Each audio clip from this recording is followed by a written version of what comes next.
birth, neural pathways controlling sensory perception and motor output are immature, but soon neural activity begins to develop.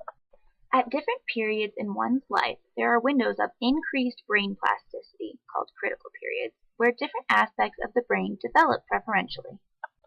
For example, geese imprint on the first moving thing they see within just hours of being born. During critical periods, external stimuli are more influential on the development of the brain.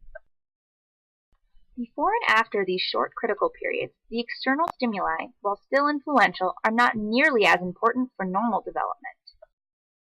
Research on rats has shown that critical periods are GABA dependent. In rats with a reduced amount of this neurotransmitter, the critical period for visual plasticity does not begin. Too much GABA can induce premature opening of the critical period. In the dark, though, GABA is downregulated and the critical period is delayed.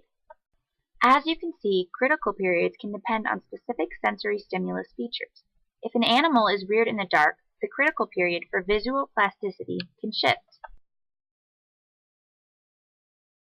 If a developing organism fails to be introduced to things such as language and certain visual cues early in life, their brain will not develop correctly and it will be extremely difficult for them to learn certain behaviors later.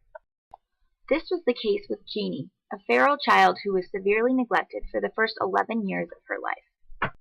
In a normally developed brain, adult behaviors more easily play upon skills learned when younger.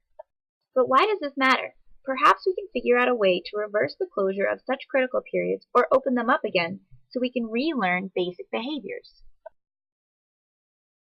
Axon growth is a hallmark of critical periods, and in 2001, researchers found that injections of the enzyme chondroitinase promote axon regrowth in the lesioned spinal cord.